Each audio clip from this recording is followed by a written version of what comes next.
Je bénis Dieu parce que ces réunions de jeunesse, c'est des réunions où le Seigneur a déposé sur mon cœur. Et depuis le début de mon ministère, il n'y a pas des milliers d'années, mais depuis quelques années, que j'y mets mon cœur. Amen. Et la fille à Davis a témoigné. Et elle a témoigné, elle a dit à l'église de Figuerolles. Et je voudrais encourager les frères et sœurs à travers ça. Amen.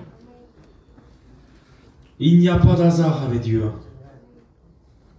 Il y a un frère, c'est notre frère Fahim, responsable du comité jeunesse, il dit il n'y a que des rendez-vous, et c'est vrai. Amen. Et ce soir, ça peut être ton rendez-vous à toi. Ça peut être le jour du salut. Amen. J'écoutais Noé témoigner aussi. Et quand j'écoutais Noé témoigner aussi, je sais que c'est un jeune qui est beaucoup venu aux réunions à Figuerolles aussi. Et je me souviens des premières réunions qui étaient venues. On sentait qu'il avait besoin de la grâce de Dieu. Et aujourd'hui, Dieu a fait de lui un chrétien. Amen. Pourquoi je vous dis tout cela avant de commencer la réunion? Pour que vous puissiez réaliser que c'est une grâce de Dieu de pouvoir participer à une réunion de jeunesse. Et il y a des jeunes où ils sont en train peut-être aujourd'hui de séparer des parents qui se bagarrent. Il y a des jeunes qui sont en train de pleurer peut-être dans leur chambre, dans le secret. Il y a des jeunes qui souffrent autour de nous. Et peut-être qu'un jour tu as été dans ce cas, toi. Mais je bénis Dieu parce que ce soir tu es là. Et tu as l'opportunité d'écouter l'évangile de la grâce de Dieu. Amen. Celle qui libère, celle qui bénit, celle qui restaure, celle qui sauve. Alors voilà pourquoi j'y mets mon cœur. J'ai côtoyé les réunions de jeunesse au mois de ma jeunesse. Et elles m'ont toujours poursuivi. Elles m'ont toujours poursuivi. Même quand j'ai voulu, frère, ma propre expérience de vouloir goûter au monde. Parce qu'on croit ça. On croit vouloir goûter au monde. On croit découvrir la vie. Et même dans ces temps-là, eh bien, c'était toujours sur mon cœur. Ce désir-là qui naissait dans mon cœur, qui disait, un jour je serai un chrétien. Parce qu'à travers les réunions de jeunesse, j'avais expérimenté ce que c'était être béni. J'avais vu des gens où ils passaient derrière, où ils témoignaient des vies transformées. Et ça avait marqué mon jeune cœur. Alors je grandissais dans ce monde. Et dans mon cœur, il y avait ce désir de dire, un jour je serai un chrétien. Et comme je vous dis, on pense profiter du monde. Mais bien souvent, quand on est devant la réalité de la vie, on se rend compte que c'est le monde qui a profité de nous. C'est vrai. À l'âge de 20 ans, on est passé par une grande séparation.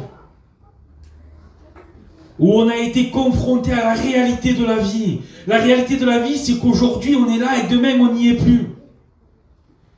C'est que la vie de l'homme, elle est courte et sans cesse agitée, la Bible nous dit. Elle paraît pour un peu de temps et puis elle disparaît comme une vapeur.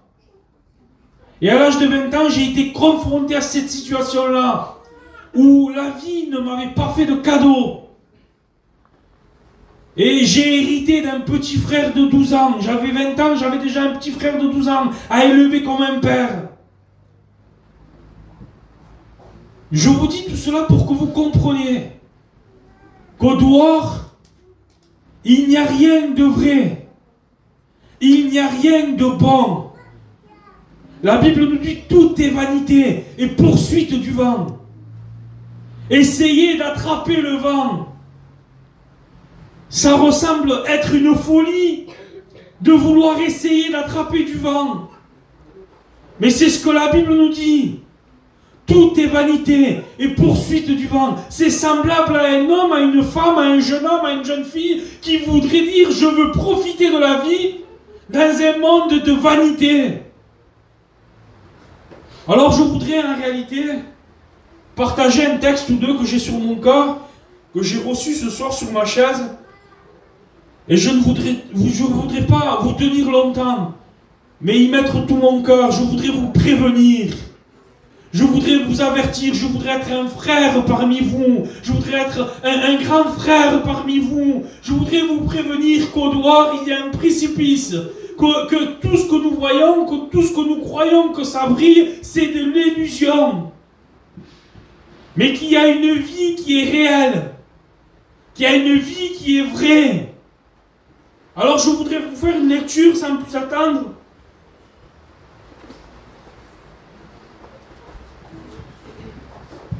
C'est dans Luc 2 au verset 10, où il dit, mais l'ange leur dit, ne craignez point, car je vous annonce une bonne nouvelle, qui sera pour tout le peuple un sujet de grande joie. C'est qu'aujourd'hui, dans la ville de David, il vous est né un sauveur, qui est le Christ. Amen. Et je voudrais en réalité m'arrêter un petit peu sur ce texte-là.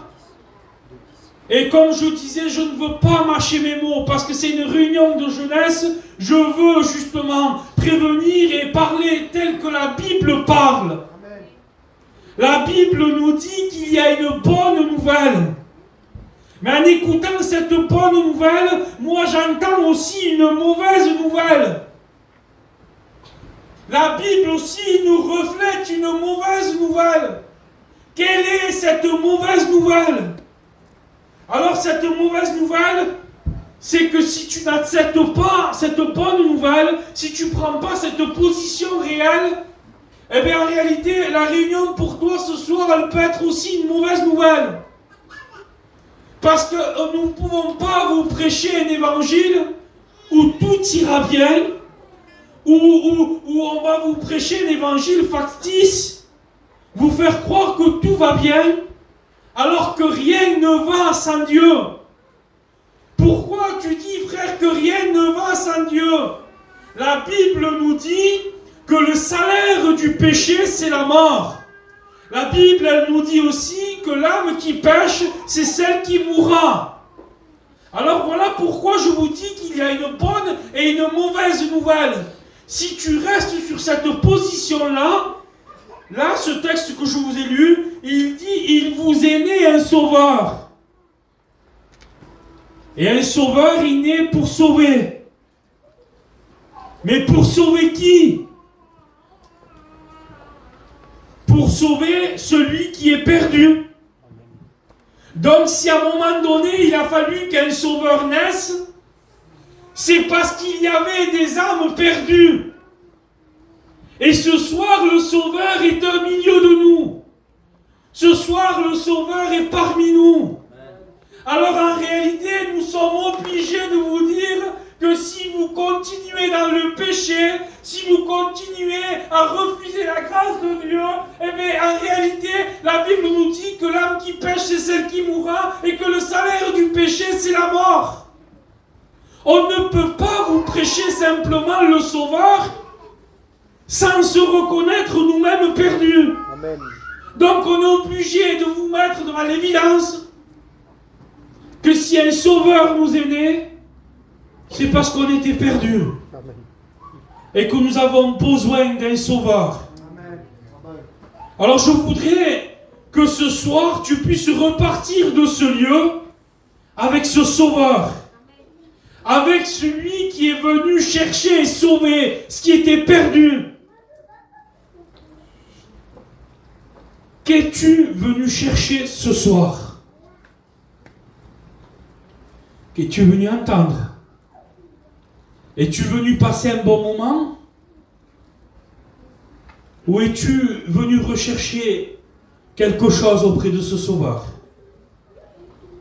Il te sera fait selon ta position de cœur, selon comment tu t'es présenté devant Dieu, selon comment tu es venu devant Dieu. Il me vient dans l'esprit une histoire d'un jeune homme riche, où la Bible nous relate un jeune homme riche, où il vient de nuit devant Jésus, et il dit que, bon maître, que faut-il faire? Alors en réalité, il s'adresse à Jésus déjà en lui disant, bon maître, avec une certaine connaissance, Je ne voudrais pas que tu t'appuies sur des réunions passées. Je ne voudrais pas que tu t'appuies sur un père ou une mère chrétienne ou peut-être même serviteur. Mais je voudrais que tu t'appuies sur la parole de Dieu. La parole de Dieu nous le décrit. Comment nous approcher de Dieu. De quelle façon nous approcher de Dieu. De quelle manière venir devant Dieu. Alors lui, il dit, bon maître. Et là, Jésus, tout de suite, déjà le reprend. Il n'y a que Dieu de bon. Et à un moment donné, une discussion se lève. Et Jésus lui dit, tu ne feras pas ceci, tu ne feras pas cela. Il lui cite les commandements. Et lui, il répond qu'il connaît déjà tout ça. Et je ne voudrais pas que tu viennes ce soir à la réunion avec cette disposition de cœur. En disant, je connais déjà. En disant, oui, mais moi, l'évangile, je l'ai déjà entendu. En disant, oui, mais la prédication, je l'ai écoutée déjà. Aujourd'hui, on est capable de noter des prédications. Lui, il prêche mieux que lui. Lui, il a mieux prêché que l'autre. Non. Il faudrait que tu t'approches de Dieu avec ton cœur. Amen. Parce qu'en réalité, l'histoire nous dit qu'il partit tout triste, cet homme. Et la Bible nous dit que Jésus l'aima. Alors il l'aima, mais il le laisse partir tout triste. C'est bizarre quand même. Il le laisse partir tout triste alors qu'il aime. Moi, si j'aime quelqu'un, je ne voudrais pas le laisser partir tout triste. Des fois, nous, l'humain, voudrait prendre le dessus de ce que Dieu est. Parce que Dieu sonde les cœurs. Dieu connaît les cœurs. Dieu connaît les positions. Alors, quand à un moment donné, il lui dit, tu y es presque. Il dit, vends tous tes biens et suis-moi. Quand il est question de renoncer, il ne veut plus. Mais Jésus, lui qui est le maître, il sait que sans renoncer, il ne peut pas accéder. Il sait que sans renoncer, il ne peut pas accéder. Alors il le laisse partir. Il ne va pas le chercher, il ne va pas lui dire on va s'arranger. Et il le laisse partir. Et je voudrais te dire que toi, ce soir, Dieu a les regards sur toi. Amen. Ça ne fait rien dans ton cœur de savoir que Dieu a les regards sur toi ce soir. De savoir que le Créateur, le Fils de Dieu, a les regards sur toi. Et il est là en train de regarder ton cœur en disant, que veux-tu? Qu'es-tu venu chercher? Comment es-tu venu? Voudrais-tu pas repartir de celui avec le Christ, le Fils de Dieu? Je reviens sur la pensée que Dieu m'a donnée, parce que je le crois que c'est Dieu qui donne des pensées. Je voudrais faire une lecture encore dans Luc 4, au verset 18, où il nous est dit, l'Esprit du Seigneur est sur moi, parce qu'il m'a oint pour annoncer une bonne nouvelle aux pauvres, et il m'a envoyé pour guérir ceux qui ont le cœur brisé, pour proclamer aux captifs la délivrance, et aux aveugles le retrouvement de la vue, pour envoyer libres les opprimés, pour publier une année de grâce du Seigneur. Voilà le plan du Christ. Voilà pourquoi il est venu. Il est venu chercher et sauver ce qui était perdu. Il n'est pas venu pour te faire une réunion de plus ce soir, mais encore il nous est question d'un sauveur.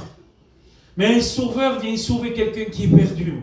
Ce soir, si tu veux repartir de ce lieu avec le Christ dans ta vie, avec un renouveau dans ta vie, avec en réalité cette rencontre personnelle avec le Christ, il n'y a qu'une seule façon, qu'un seul moyen, c'est de se reconnaître perdu. C'est lourd à entendre. Hein? On ne veut pas l'entendre qu'on est perdu.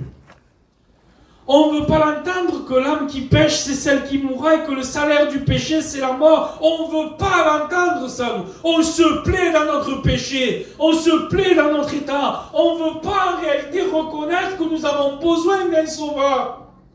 Alors voilà pourquoi l'état de notre péché, notre misère nous tient courbés. Voilà pourquoi nous avons de la jeunesse qui veut se faire du mal.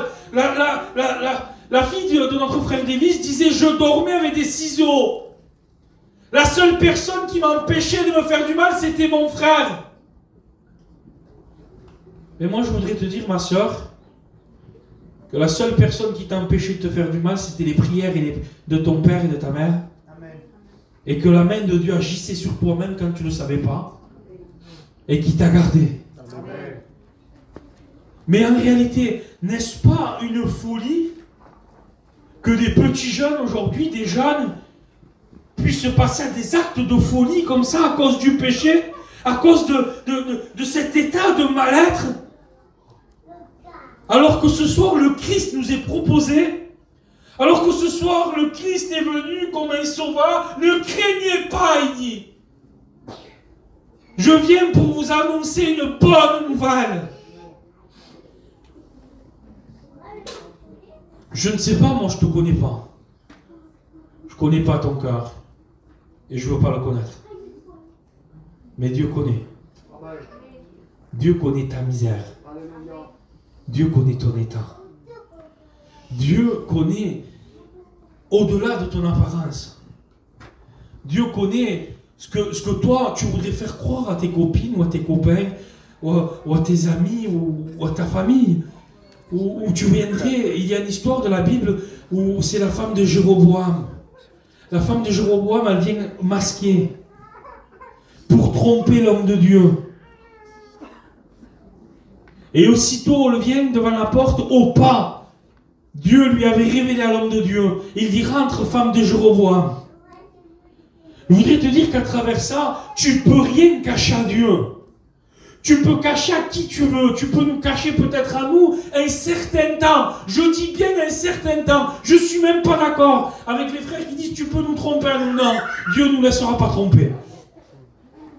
Il est arrivé là, cet homme de Dieu. Dieu ne nous laissera pas dans l'erreur à nous. Dieu, à un moment donné, va révéler ta situation même aux serviteurs de Dieu. Mais en as-tu pas marre, toi, de sortir avec un masque, de sortir avec une apparence, de sortir avec l'apparence de tout va bien, ça va aller,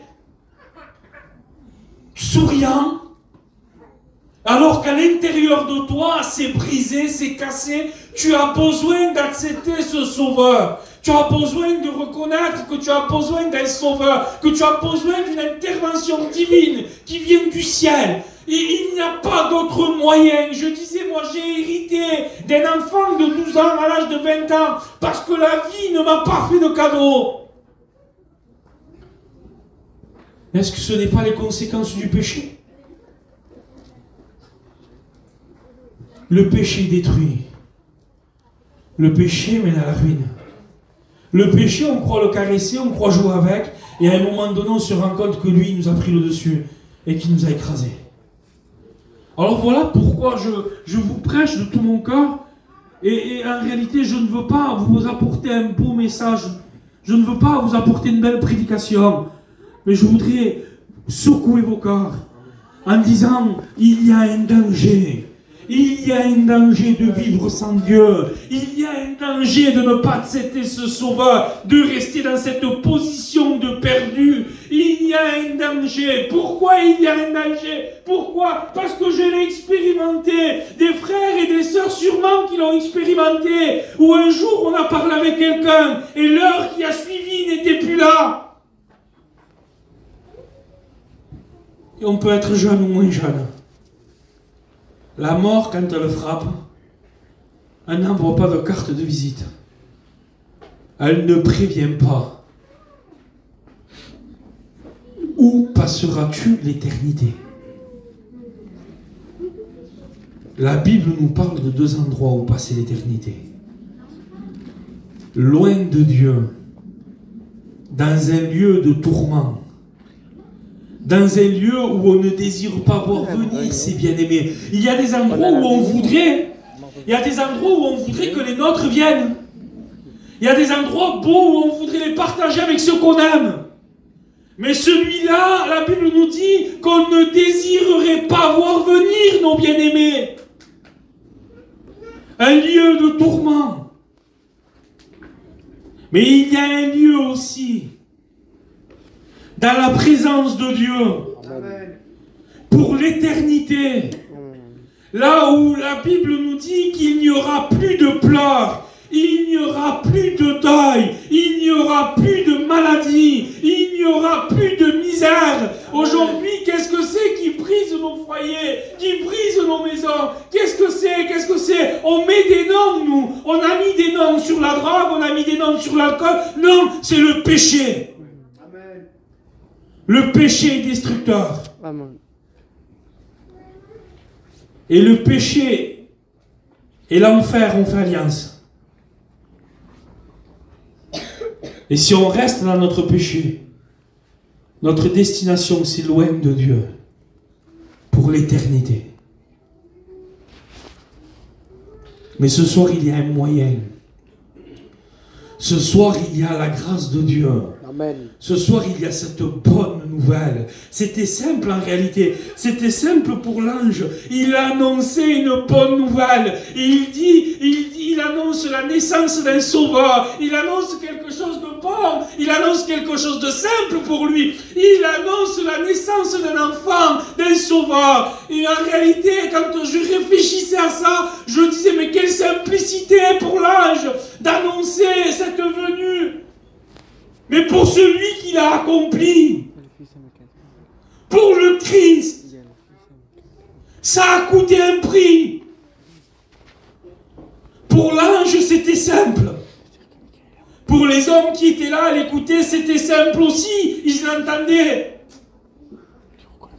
Mais il a fallu que quelqu'un exécute ce plan. Alors en réalité, aux écoles, nous disaient les frères, les anciens, ils nous disaient, Dieu a dessiné le plan. Jésus l'a accompli et l'Esprit de Dieu nous le rend possible à nous. Nous pouvons vivre la croix. Nous pouvons expérimenter la croix. Nous pouvons rencontrer le Christ par le moyen de la foi, par l'Esprit de Dieu qui vient habiter nos cœurs. Oui, on peut expérimenter la grâce de Dieu. Mais comment? Oui, la Bible nous dit que l'Esprit de Dieu convainc de péché, de justice et de jugement. Voilà comment. Mais nous avons besoin d'expérimenter réellement, de ne pas simplement écouter avec nos oreilles, mais y appliquer nos cœurs. Je bénis Dieu. Je bénis Dieu pour le témoignage de la sœur, il m'a fait du bien. Mais à un moment donné, j'ai dit, Seigneur, son père c'était un serviteur. Il prêchait l'évangile. La sœur, elle était percée dans les réunions. Et ça n'empêchait pas que l'ennemi voulait lui faire du mal. Il est méchant. Je voudrais simplement que tu puisses réaliser. Il y a une colère dans mon cœur, il y a une haine contre le péché, il y a une haine contre Satan, contre ses démons. Pourquoi? Parce que lui, il est voué en enfer et il veut t'entraîner à toi, il veut te perdre, il veut t'attirer, il veut te tirer dans un gouffre, il veut t'attirer dans un lieu où tu ne pourrais pas t'en sortir tout seul. Tu as besoin de rencontrer ce sauveur qui est le Christ, le Fils de Dieu, celui qui s'est offert, la Bible nous dit qu'il s'est offert à Golgotha sur une croix. La Bible nous dit que ses pieds et ses mains ont été percés, son côté a été transpercé, son dos labouré, sa barbe on lui a arraché. Je voudrais tellement que tu puisses réaliser le sacrifice de la croix, que le Christ vienne te révéler, que l'Esprit de Dieu vienne te révéler, que tu entendes la croix, non pas bien prêchée, mais que tu la vois, que tu l'expérimentes, que tu vois le sang de l'agneau couler sur ton cœur pour te racheter. Parce que la Bible nous dit que sans infusion de sang, il n'y a pas de pardon, il n'y a pas de moyen de salut. Alors qu'est-ce qu'il faut faire? Qu'est-ce qu'il faut faire? Il faut qu'un innocent paye à la croix.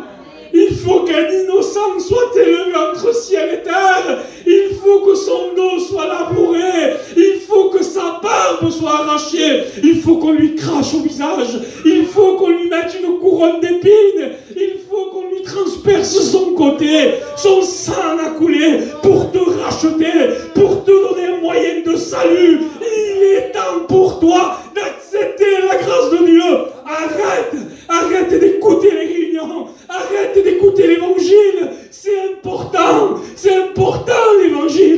Ça se reçoit. Ça se reçoit. Pourquoi ça se reçoit? Parce qu'il est ton sauveur. Il veut te sauver. Il veut te sortir de ta misère. Je ne veux pas te prêcher l'évangile contre les angoisses, contre les problèmes. Non, je veux te prêcher l'évangile contre le péché, pour le salut de l'humanité. Viens à Jésus. Sors de ton état. Je t'en supplie au nom de Jésus. Il est temps pour toi de te réconcilier. Réalise que l'Esprit de Dieu vienne te révéler la croix. Que l'Esprit de Dieu vienne te révéler le Christ crucifié. Où son sang coule pour tes péchés. Parce que Dieu t'aime. Parce que Dieu t'aime. Matthieu 11, 28, il dit, venez à moi. Venez à moi, vous tous qui êtes fatigués, chargés, et je vous donnerai du repos. Il est merveilleux, notre Jésus. Il est merveilleux. Il est merveilleux. Je t'en supplie au nom de Jésus. Ne pars pas de ce lieu comme tu es rentré. Ne pars pas de ce lieu en ayant écouté une réunion de plus. J'aime la jeunesse. J'y mets tout mon cœur. Amen, gloire à Dieu. J'y mets tout mon cœur. Je vous promets que ce que je vous dis à vous, je le dis à mes enfants. Je voudrais tellement que vous puissiez vous sauver. Je voudrais tellement que vous puissiez expérimenter l'amour de Dieu. Mais comment, frère, comment tu me dis d'expérimenter l'amour de Dieu? Oui, il est possible pour toi. Si ce n'était pas possible, on serait rentré chez nous. On ne vous aurait même pas prêché l'évangile. On ne vous aurait pas raconté, on n'aurait pas voulu vous tromper. On n'aurait même pas monté la toile. J'ai 34 ans, moi. Je livre ma vie pour Dieu. Je quitte tout pour Dieu. J'aime Dieu. Parce qu'il m'a aimé. Parce qu'il m'a aimé, je l'aime. Je l'aime parce qu'il m'a sorti de ma misère. Je l'aime parce que lui, quand personne me voyait, lui, il me voyait, il prenait soin de moi. Et ce soir, il veut prendre soin de toi. Amen. Ce soir, il veut te sortir de ta misère. Mais je t'en supplie, au nom de Jésus, ne pars pas de ce lieu sans avoir accepté la croix, sans avoir accepté le Christ. Alors je sais ce qui te vient à l'esprit. C'est trop dur, j'y arriverai pas. Te fais nos confidences. Moi aussi, j'y arriverai pas. Mais Christ en moi, l'espérance de la gloire, l'Esprit de Dieu, je l'ai dit tout à l'heure, Dieu a dessiné le plan. Quel est ce plan de sauver l'humanité? Dieu l'a dessiné. Jésus l'a accompli. Et le Saint-Esprit nous le rend possible. Le Saint-Esprit te le rend possible. Je ne te dis pas avec pas de difficultés. Tu auras des difficultés. Mais est-ce que tu n'en as pas aujourd'hui? Est-ce que tu n'en as pas aujourd'hui? Ça ne vaut pas le coup d'avoir des difficultés avec le prince de la paix en nous. Ça ne vaut pas le coup d'avoir des difficultés avec le Christ. Celui qui se lève, qui dit silence à la tempête et la tempête se tait. Je t'en supplie au nom de Jésus. Je t'en supplie, rencontre Jésus. Je voudrais tellement que tu puisses le rencontrer. Je voudrais tellement que ce soir tu puisses prendre cette décision, cette résolution. La Bible nous dit qu'à nos résolutions dépendra le succès. Et je le dis souvent, mon frère. Si on le prend à l'envers, le texte. À tes résolutions dépendra le chaos, dépendra l'échec. Et oui, si à nos résolutions peut dépendre le succès, à nos résolutions peut dépendre le chaos et l'échec. Quelle va être ta décision ce soir? Que vas-tu faire? J'arrête, moi. Moi, j'arrête. Mais je le crois de tout mon cœur. Que l'Esprit de Dieu va t'amener à la repentance. que l'Esprit de Dieu va t'amener une conviction de péché. Tu le sais déjà, mais expérimente-le. Tu l'as déjà entendu, connais-le. Tu as déjà entendu parler, rencontre-le. Il est merveilleux, il est bon notre Jésus. Il est bon notre Sauveur. Il a des projets de bonheur et non de malheur pour ta vie. Si la vie ne t'a pas fait le cadeau à toi aussi, le plus beau des cadeaux que tu pourrais recevoir, c'est qu'un jour un fils nous est né, un enfant nous est donné. Merveilleux cadeau.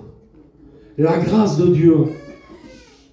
La grâce de Dieu veut dire cadeau immérité. On ne le mérite pas, mais Dieu nous le donne.